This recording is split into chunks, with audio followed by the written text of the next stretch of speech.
Hello, everyone, and thank you for joining us. My name is Byron Nelson, and I am a life and legacy coach. I am also the CEO and founder of Life and Legacy Management. Today, we're going to talk about the first-time home buyers. It's a step-by-step guide to purchasing your first home.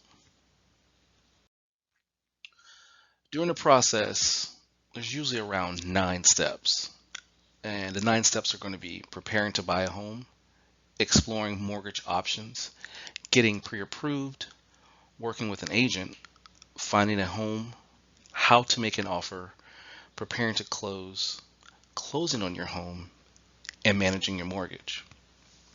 Now, each of these processes will have some detailed information that I'll go over with you along with the slides. Um, there's some in particular that I would probably spend more time on, and some will probably go on to another video. Preparing to buy a home. So we're going to determine if you're ready. Buying a home is a real big commitment. So before you even start your home hunting and comparing mortgages, you want to examine your current situation and how it could change in the future. And those changes could be a different job, whether you want to move out of state or move in a different area or something like that. Um, Also, a lot of times you want to make sure that you're able to commit at least 5 years in that home. And the reason why is because, and we'll learn more about this as we go on, is in that 5 years is when the most vital time you can either gain equity or lose equity in your home. And basically that just means that you don't want to lose what you put in it if you move too soon. Other things going to be, do you have stable income? Also, are you confident to handle your own house repairs or willing to have someone else like a professional come out and take care of any of those needs? Buying versus renting a home. A lot of people say that renting a home is a little simpler than buying a home, but these are the pros and cons of each. Um, Benefits of buying a home: having no landlord, which means you can make changes without anyone's approval. When you make payments, they go towards the actual principal of the home versus just going to someone else's bank account. Also, you can find a mortgage that fits your budget, your goals, and things that you want to do in your life. Now, when you come to renting, you don't have to worry about any of those responsibilities as far as for repairs and upgrades, but you are at the mercy of your landlord. You don't have to worry about buying homeowners insurance or paying property taxes. And moving could be a lot easier because you don't have to worry about selling your home or finding renters or anything like that. Now, this is probably the most important aspect of buying a home and probably the key factor in what type of home you get and what price point home you get. How to evaluate your financial situation. Buying the home is one of the largest purchases you'll probably ever make. So it's very important to make sure that your house, and your financial house is what I mean, is in order. So the first thing you should do is start by reviewing your bank accounts, billing statements, how you handle money each month. And if you're planning to buy a house with someone else, you want to also review their finances as well. Believe it or not, I've talked to many clients who have no idea what their spouse or their significant other pays per month or makes per month. And when you're buying a house that costs upwards to 200,000 to 300,000, that's a significant amount of information you need to make an informed decision. So the first thing you want to ask yourself, do you have a stable income or job? And when we say stable, we like to follow the 2-2-2 rule. 2 years on your job or working history. Then we like to get 2 months bank statements and the last two pay stubs of your job. That's what I would request if I was your loan officer.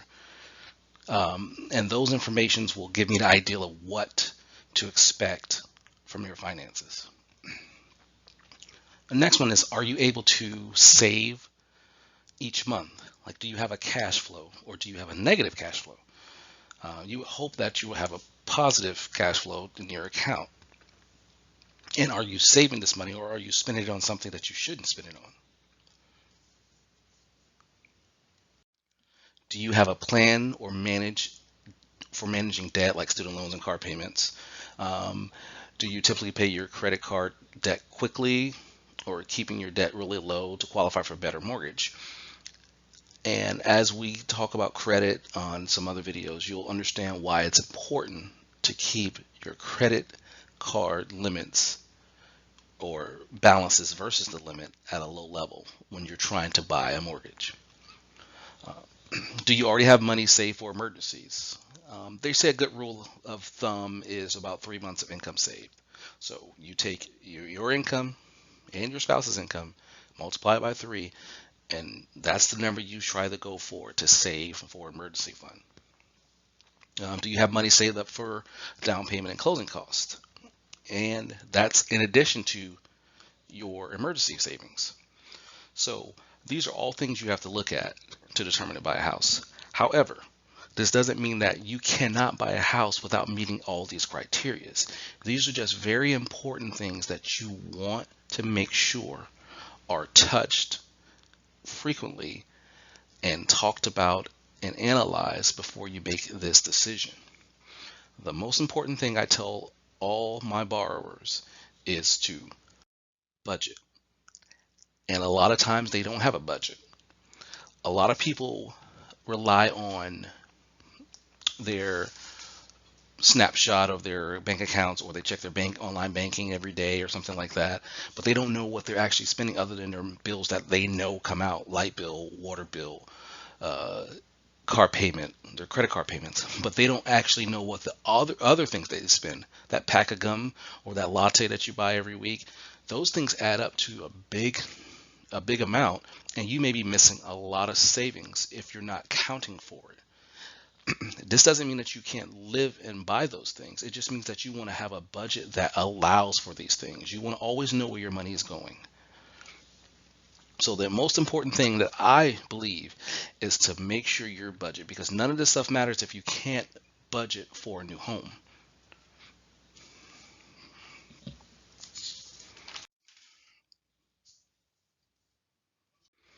Now, before we go into the next one of exploring your mortgage options, I want to touch base just on budget one more time. When you're talking about budget, we usually just talk about the income, the expenses, but we also want to talk about credit. Credit is a big thing also in the mortgage process. A lot of times people think of the credit number as what determines what they are allowed to receive from the lender. However, there's other things that apply to that, such as collections, charge-offs, bankruptcies, foreclosures. So when you're disclosing your budget, whether it's to the lender or to yourself, you have to include any collections. If there's charge-offs with a balance that you're gonna pay, or you have some setup to pay, include those amounts, because those are gonna affect your debt to income. You can't just consider the amounts of money that you actually pay, but not, or excluding the things that you choose not to pay. So if you have a collection account and it's $100 and you just say, I'm not going to pay that anymore, that's still a part of your financial footprint. So you still have to include that in there. And whether you include it, when you go to the lender, they're more than likely going to include that amount. So it's better to know what's going on in your credit and your income and when your expenses before you start this process than to know after you've already started it. Another tool that a lot of clients use is Credit Karma. Credit Karma is a great tool. It's a great tool for understanding what credit is. It gets you in the mood to say, I'm going to fix my credit, or I'm going to make sure my credit is right. However, because it's not a part of the 3 major credit bureaus, the number that you get, or the numbers that they give you, may not be accurate for a lender. The lender only uses the 3 credit bureaus. and their numbers are what they go by, not Credit Karma's, not Credit Wise, or any of these other companies out there. With that being said, if you use Credit Karma, make sure you understand that if you're not using the credit bureau's scoring, those credit scores that you see may be false. I've seen credit scores at 700 and once, or seemingly 700 by Credit Karma, and when they get to me, they're actually 100 points lower because they're missing some information that's already on the major credit reports, which are Experian, TransUnion, and Equifax. So I just want to touch base on that before we go to the next option. All right, the three elements of mortgage. Now, if you've never purchased a home before, and first-time home buyer doesn't mean that you've never purchased a home, it just means you haven't purchased a home in a while. Or you may know about homes, or you may know about home purchases. Loan types, rate types, and term are the three elements of a mortgage. So loan type is just depends on where you're getting the loan, what type of loan you're getting. A lot of first-time home buyers use what we call FHA.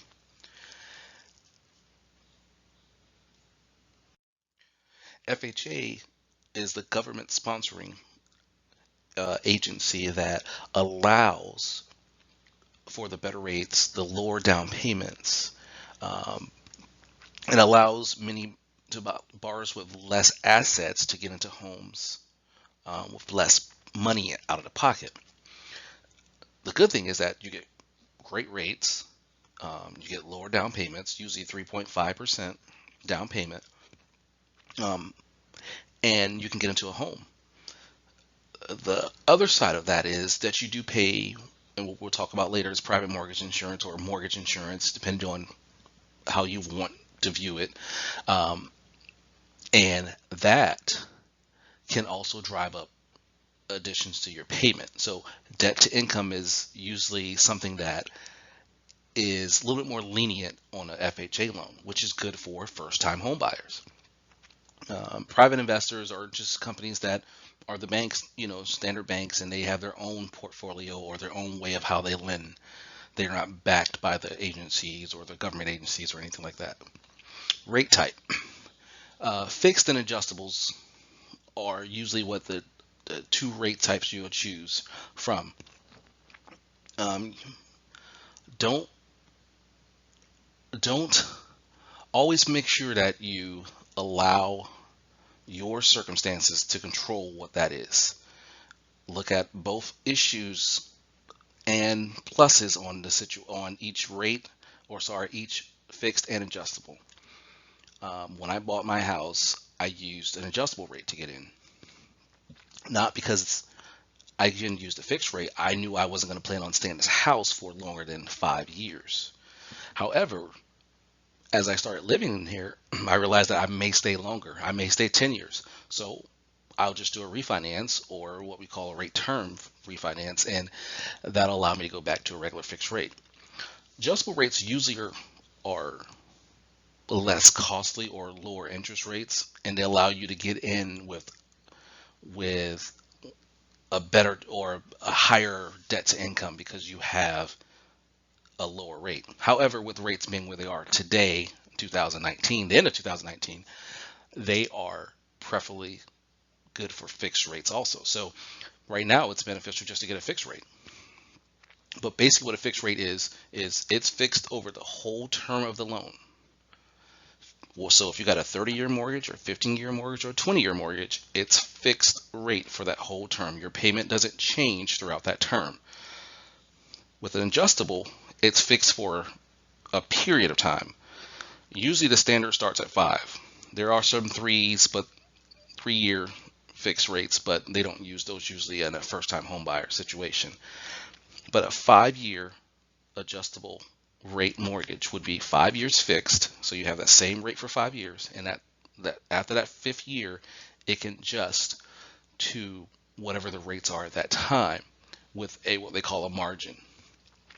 The issue with that is that we don't know what the rates are in that 5 years. So unless your finances have a game plan, which goes back to your budget, your length of time you want to stay in a home, what your financial situation is going to be in those 5 years, it may be best just to do a 30-year fix.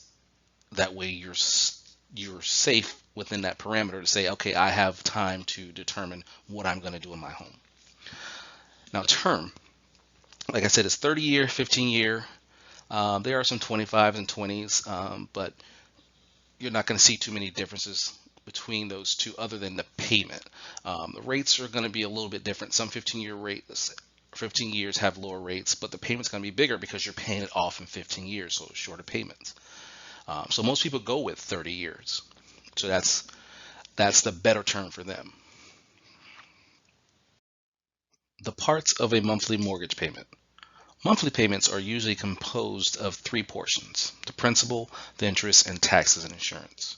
They're typically grouped together. The principal goes towards paying down the balance of the loan. Any money paid toward your principal increases the amount of equity you have in the property. The interest goes to your lender as a fee for borrowing the money. The tax and insurance, they cover the property taxes, the homeowner's insurance premiums. This portion is only including payment if you have an escrow account. This is basically a special account that the lender uses to hold the money to accumulate until it's time to pay out your taxes each year or pay out your homeowner's insurance each year. Now, when it comes to FHA loans, there is a fourth portion: mortgage insurance. And mortgage insurance is simply an insurance that protects the lender when the borrower pays less than 20% down for a home they purchase. It can be often referred to as PMI or MI.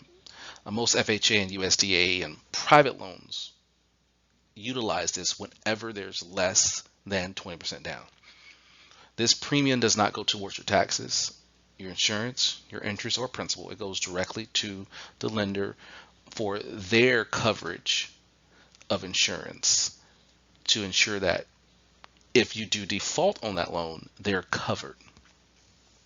So this is something that you have to think about when you're trying to make your budget for how much you can afford or what your max you can afford per month, because you have to include this amount in there. If you talk to a mortgage loan originator or mortgage professional, they'll direct you on how much it costs for the loan you're looking for.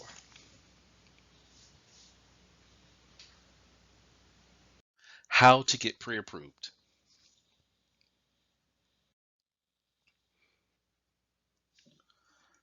Knowing how much you can afford before you start looking for a house can save you time and frustration. Getting a clear picture of your budget will ensure that you don't fall in love with a house you can't afford.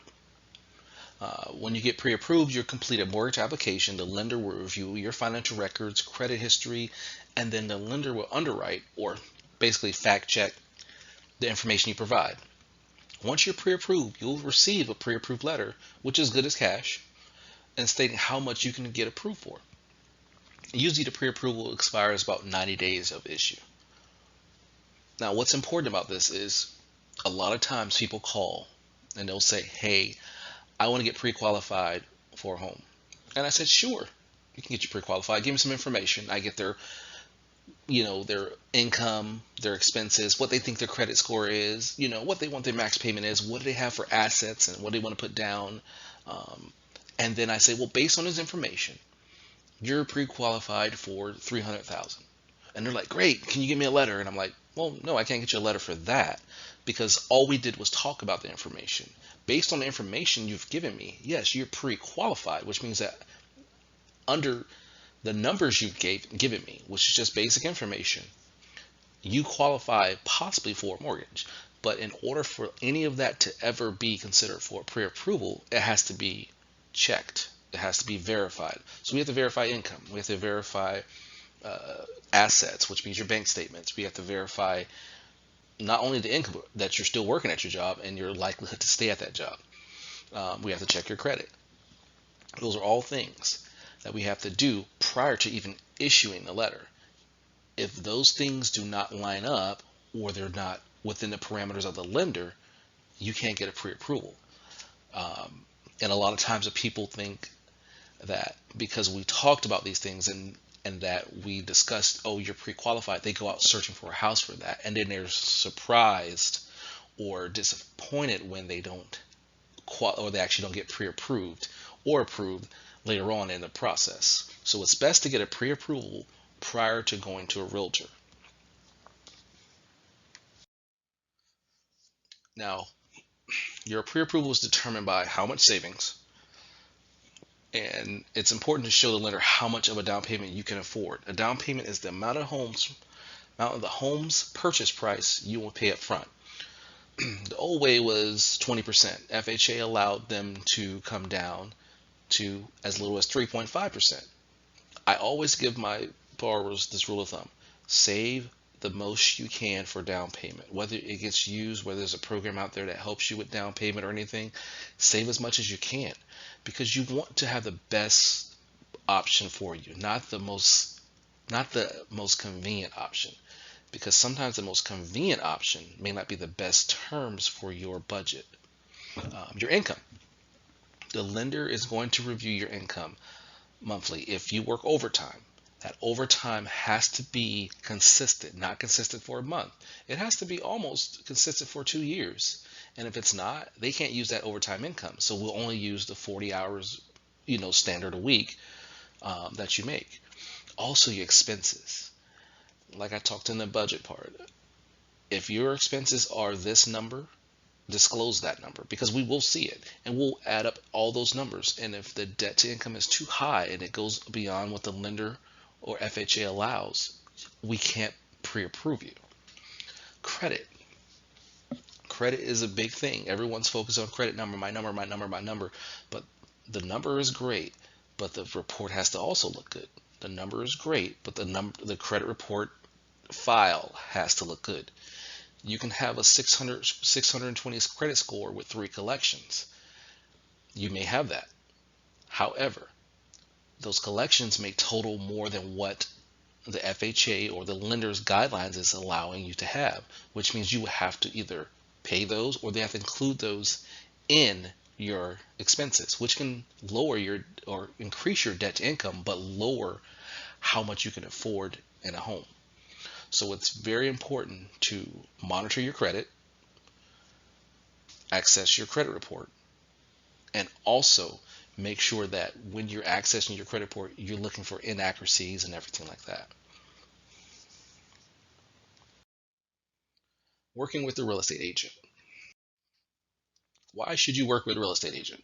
I'm not a real estate agent, but I love when people work with a real estate agent, for the simple fact that it gives them an upper hand anytime they buy a home. First and foremost, the agent will help you find the right house. Agent has access to databases which allow them to see houses that are on the market and what they're listed for. The problem is a lot of people get used to Zillow, Realtor.com, and all these other sites that give you information on the houses. The problem is that stuff is dated. So it means that if a house sold yesterday or 2 days ago, the MLS would know. However, Zillow or Realtor may not know that. So you go getting your hopes up to look at a house and it's already sold. So you're wasting time and energy when you can be finding a house that's right for you. Also, agents have seen enough houses or seen enough properties to know that if a house is going to have an expensive problem or is going to have an issue later on that you might want to steer clear from. As a first-time home buyer, don't take your chances on thinking that you know more about the house than the agent does. The agent has a lot of tools they can use to make sure that they find out what is wrong and what's great about the house. Also, the agent's allowed its ability to get more in tune with what the areas that you want. The biggest thing is to communicate with your realtor. Communicate back and forth. Tell them what you like, tell them what you want. But with the pre-approval, it gives you that one up because it knows, okay, I know where the houses are in this area. They cost more than what I can afford. So let me see if I can find a house in a nearby area that's a little bit more accessible to me and for my income, and it meets the criteria that I want in a house that I couldn't afford. Paperwork is important. A lot of times these contracts and things are with jargon that you may not understand. You want somebody who will be able to explain that to you. So that way, when you sign this purchase agreement, you understand what things are, how things were going to go, the timeliness of things, and what's expected of you. In addition to that, while you're in the middle of this possibly stressful time of buying a home, there's going to be a lot of things that you want to focus on: inspections, movers, insurance, warranties, and things like that. And the realtor may have a direction for you to go in those things. And plus, it frees up your time to not worry about where to look for a house when you can focus on the things that matter the most to you. Now, finding a real estate agent is simple because we have many of them, but you want to find the right one for you. You want to find the one that has your interests in mind, your needs and wants in mind. A good place to start is with family and friends. Ask them, or if you have a family or family member that is a realtor, get their insight. Um, a lot of times, they a lot of people want realtors who've been in the game for a long time. I mean, they have a lot of experience. And what I have found is that a lot of experience doesn't always equate to the best realtor. So focus your energy on a balance of experience, connection, communication, and transparency. You want that way when you're communicating what your needs are, what you feel comfortable with, what you feel uncomfortable with, you will have someone who understands you from your point of view. Now, here's what you expect from your realtor. All right. Now, each agent is going to be different, but the overall picture is that they'll get you in the right direction. Okay, so you'll spend some time talking to him about what you want, talking to him about what you want. Your agent will ask to see your pre-approval letter. Then you're going to talk about your budget because that's still important. Even though you have a pre-approval letter, you want to talk about the budget because if you have money to go over your budget or go over your pre-approval, which means you have money for down payment, you can still get into a house that costs more than what your down or your pre-approval letter states. So that's important. Um, and a pre-approval gets you what your max is. Doesn't mean that you have to go to that max. But also, the real estate agent's going to give you some listings. They'll send you some listings, probably an email or text or anything like that. But they also let you show you some listings or have you come to open houses and stuff like that. So my biggest thing is communicate with your realtor, stay in communication with them, and they will lead you to the right direction of your buying your home. How to find a home to buy. Now, finding homes to sell, you can search online like we talked about, explore the neighborhood, see where you want to live. Real estate agents will point out homes that match your goals, what you're looking for as far as for aesthetics and stuff like that in the market. But you also want to keep in mind the things like this. What is your lifestyle? Uh, your commute from your job, the neighborhood. Is it close to the city? Is it close to is it rural area? Is it close to schools, to your job, anything like that? And how you're going to commute different ways. Um, Many areas are growing into new area. Many homes are being built in new areas, so they're a little further from where you work, but you may be willing to take that travel for a new home. Also, you have to look at schools for your children. If you have children, you want to make sure that the school district is beneficial for your kids. Uh, Another thing is what you want to do is when you do find houses that you like, take you and your spouse or your significant other and drive the area at night. That way you can see what it is at nighttime because that's going to be the time where you're going to be spending a lot of time there. And you want to see how things are. If it's too loud, if it's too busy, what's going on. It could be crime, it could be anything like that. So you want to make sure that it's going to be a comfortable area when you make that purchase.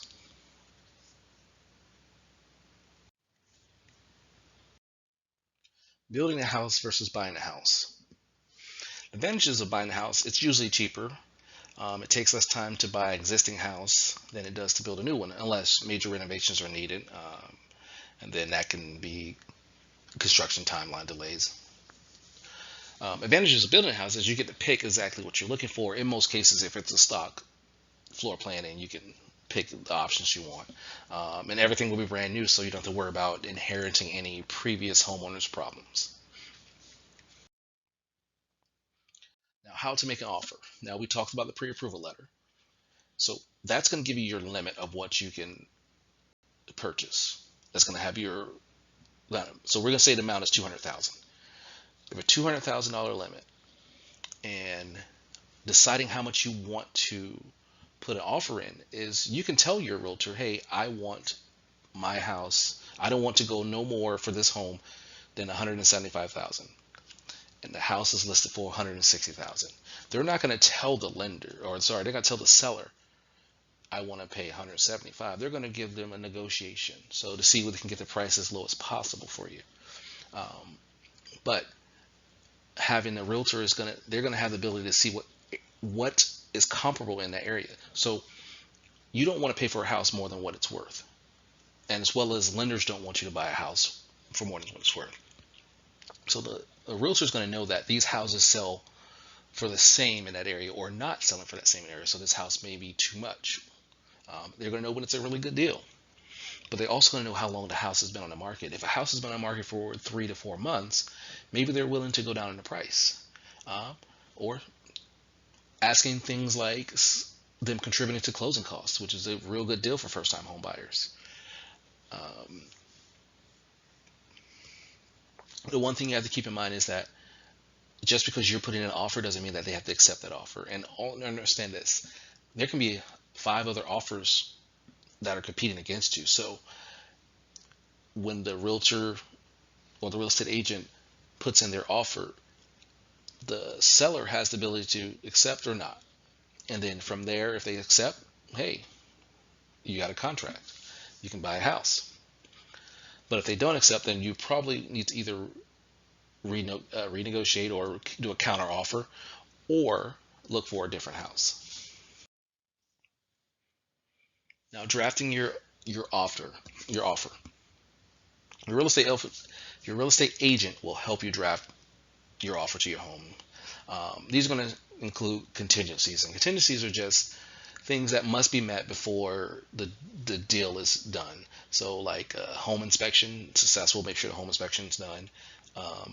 Sometimes they have a mortgage contingencies that are done, which means that you have a certain time you have to have a mortgage approved before you. If it's not approved before this time, they can back out. So those are small things that you have to focus on. But seller concessions, which are like seller contributing to closing costs, or if they're going to include things like appliances, window treatments or things like that. Many buyers ask sellers to complete repairs as a contingency for the house. You can make these requests for upgrades, installing new carpet, but the seller can say, okay, I'll do this, but I'm going to increase the cost or increase the price of the home. So keep that in mind. How to negotiate the purchase price. If the seller accepts your initial offer, then great. You just bought a house. Your lender will send you a loan estimate outlining the fees, the cost of your loan, but keep in mind those numbers could change up to 10% prior to closing the loan. Before you close your loan, your lender will send you a closing disclosure. This is just a detailed information of what everything breaks down and what it costs to actually have you purchase this home.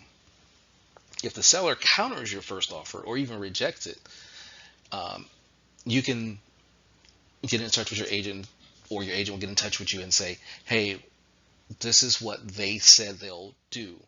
Are you okay with this? Or if they reject it, they'll just ask you, well, what's coming with a different offer? I think, and listen to your agent as far as for what they recommend. You don't have to follow what they recommend, but listen to their reasoning behind it and let them give you a good communication and a good understanding of why they want or why they choose this amount or choose this particular term. If the seller negotiation can be stressful, because if you love this home and you really want it, and the seller says no, or the seller says, well, no, I want you to spend $10,000 more. You've already put your heart into desiring this home. Now you have to think about, is it worth the extra 10,000? And that's where the budget comes in mind. And this is why I say the budget's so important, because you have to have a love it budget, a like it budget, and just try to get their budget. And if it goes above your love it budget, then are you really buying a house that you're going to like later on? Because if you're struggling to make a payment, you're going to think about that every time you make a payment. So just make sure you understand that there's many houses on the market. You have to find the one that's right for you, but not just for you to look at or to be in, but also you to pay for every month until it's paid off. Preparing to close on your home. Now this is getting to the fun. I call it fun, but it's probably not as fun for everyone. But it lets you know that the ball is moving. You've already picked the house. You got the contract. Now it's time to get everything ready for you. So the home inspection. Now, once you accepted the offer, it's time to schedule that home inspection. And it's usually not required for a mortgage or anything, but it's a good way to protect you and what your money is worth. Because I tell you this, if you get into a property and the home inspection comes back and it's subpar, do you want to pay for that property? Do you really want that property? You have to think about that. And I've had clients, get that inspection and said, you know what, it's not worth it. I'll back out of that one, and they back out. So long as you get that inspection done within the contingency period, whatever you put down for a deposit gets returned back to you, and you go find another house. But keep in mind, a typical home inspection only covers surface level things. So it's going to cover like structure, it's things like heating and cooling systems, appliances, and things that they can see. But if there's things like asbestos, radon, or pest problems or mold, it may not be evident during that time of the inspection. So you have to understand that there's other inspections that may need to be done after you bought the home, or out of contingency that you place with the actual contract. Be sure to attend your inspection and ask as many questions as you can think of. And that's what you want to do. You want to make sure you walk through the home with an expert. That way you can tell all about the red flags and make recommendations what to fix and how to go about it. Inspections usually cost between $200 to $500, and it depends on where you are, and just depends on the actual inspector. Appraisal. Now this is important for you as well as the lender. Appraisals are required part of buying a home, so you can't get around this. Appraisals protect both you and the lender for paying more for a home than it's worth. The mortgage company will order an appraisal for you, although it's a note that the appraiser is always an independent third party. By law, appraisers cannot be affiliated with your mortgage company. This ensures the process is fair, which means you pay that out of pocket up front. So, and that can run up to $600. Now, if the appraised value of the homes comes back higher than your purchase price, good news. You got a good deal. You got some extra equity in your home before you even buy it. On the other hand, if it comes in lower, it can cause issues for your mortgage, because the mortgage is only going to give you what the value of the property is. They're not going to give you what the loan amount or what you're buying it for. So if the house is appraised at $90,000, but you did a contract for $100,000, you're going to have to come up with the extra $10,000 if you want to buy that home. So this is why it's important to make sure that you're working with a realtor so they can know the area and how comparable homes are in that area. And now when you're ready to close, you're going to also have to worry about also, and that, let me say this, backtrack. With the appraisal, it comes back 90,000, your home is paying for 100,000. You can negotiate the price. Say, look, the appraisal only came back 90,000. House is not worth 100,000. I'm going to not buy this house, or can you drop this price down? And they may do that. But more likely, if it's a higher, more costly purchase amount versus the appraisal, you probably want to walk away. So keep those in mind when you think about appraisals. Remember, it's not done by the mortgage company, and you pay out of pocket for that. So that's something that you will have to have money for before your closing of the loan. Underwriting. Now, this is the mortgage companies. This is what they do. They're going to underwrite all the terms, and they're going to make sure everything meets the criteria that they need. This is when they recheck all the information that was checked for the pre-approval. Not only do they recheck, they're going to go through it with a fine-tooth comb, not only for your personal finances and credit, but also for the property and how the actual loan or how the purchase contract is set up. So while this is happening, you may not even notice it because it'll be all done behind the scenes. But just know that they're going to be verifying income, assets, debt, and the property details before they finalize everything. But they may ask you for additional documents. So, which means if you had a large deposit put in your bank account and it's not accounted for, or it doesn't have anything that references, they're going to ask for a reference for that. So make sure that any large deposits, you have a source of where it's come from. And if you're budgeting properly, you'll always have a folder or something that keeps every document that you do as far as for checking or savings, or that you're putting that money in, unless it's coming in direct deposit. Do not open any new credit lines while you're in the process of buying a home. No new credit lines. Wait until the home is closed. When I say closed, I mean wait till the home, you're driving to the home with the keys. You've already signed the papers. They've already sent the money to the seller, and the bank has already sent the money to the seller, or however they're going to get it to you. You got the keys in hand and you're at the door. That's when you can decide that you want to buy something new. But you still want to make sure that you're in your budget too. But if you do any of those things, as far as open new credit lines, make any financial changes, quit your job, or anything like that, it can cause you to lose funding and you won't get to close. And there's been many people come to the closing table, and the actual mortgage company calls the title company and says, hey, we just did a verification of their employment and they said that they quit 2 days ago. Guess what? You don't close on the home. So it's very important to don't change anything.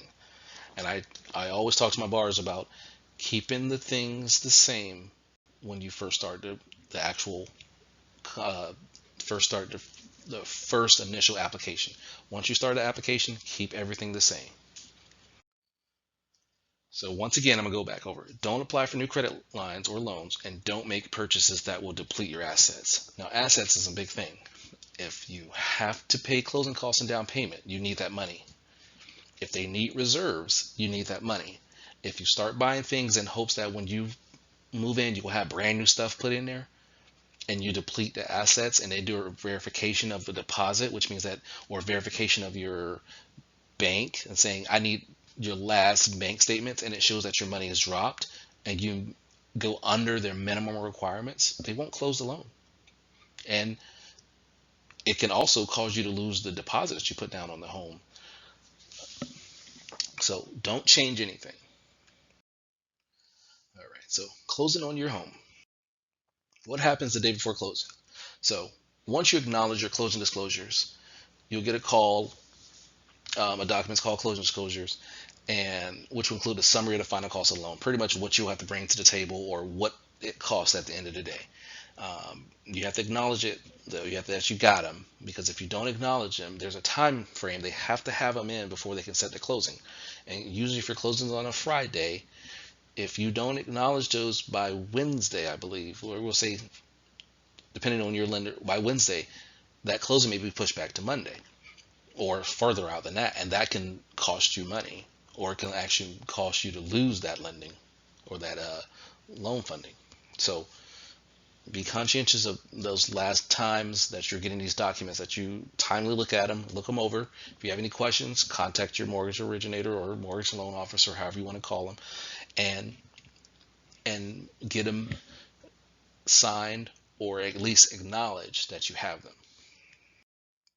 And then the day before, usually you're closing, you're going to do a walkthrough, and it's walk through the property. And this just ensures that there's nothing that changed within the property.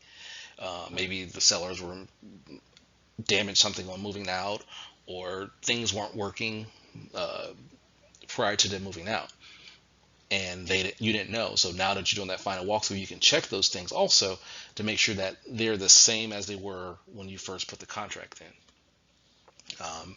Sometimes sellers take appliances that they said they were going to leave, but if you do that walkthrough and you don't note it, that these things are changed or anything, you're once you sign those papers, it's now your responsibility. So if they took the refrigerator and the washer and dryer, but during the walkthrough you didn't note that, or you didn't say anything about it, you can't come back and say, oh, they took this after you've already signed and closed. Okay.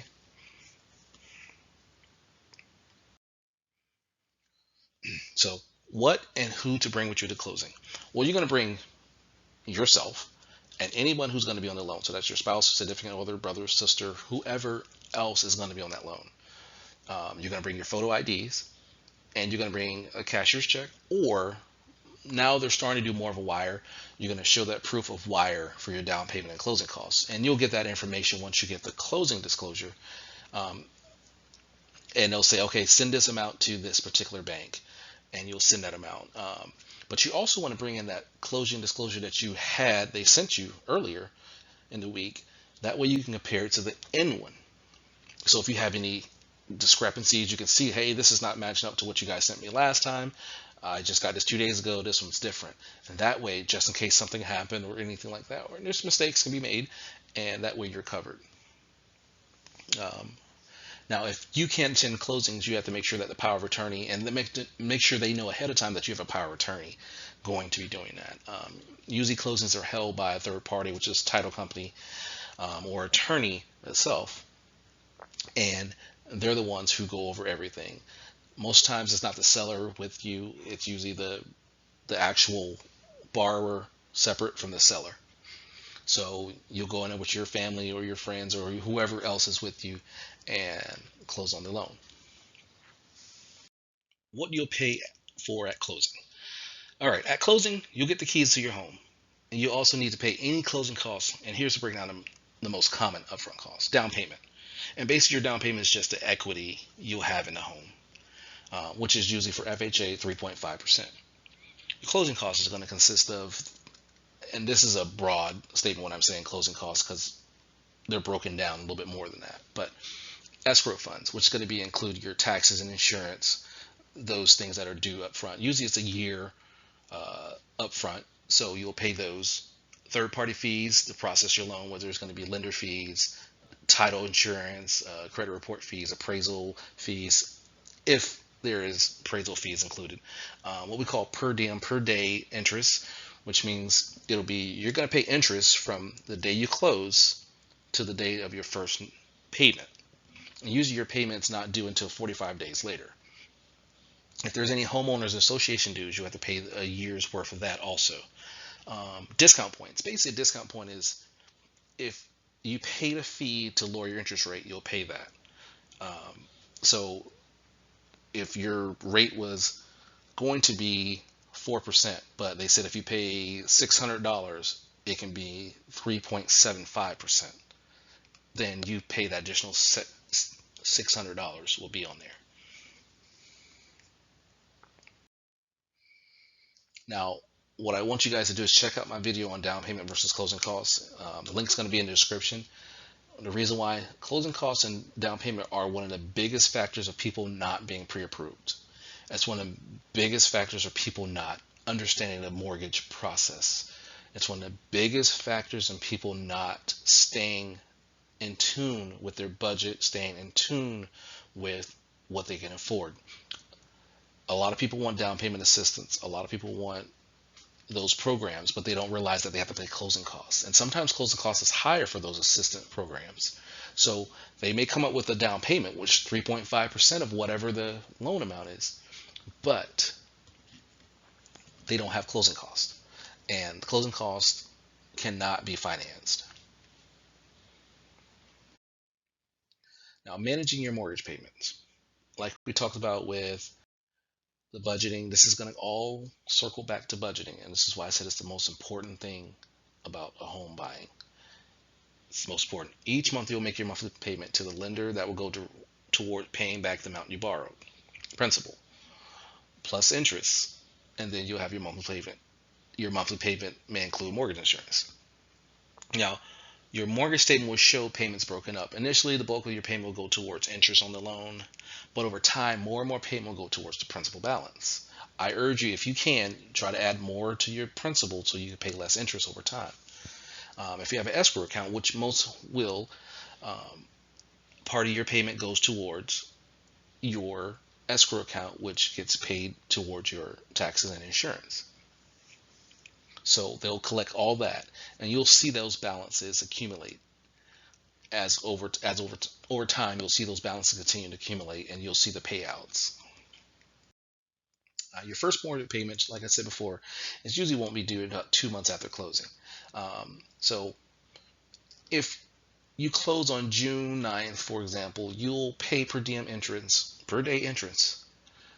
at closing to cover the periods between June 9th to June 30th. Then your payment for the month of July will be due on August 1st. So you roughly have almost 2 months. I'd say about 45 days just to be safe, that you don't have a payment, but you have to pay that interest, and that's included in your closing costs. Now at this time, it's congratulations. You got your new home. You're excited. Yes.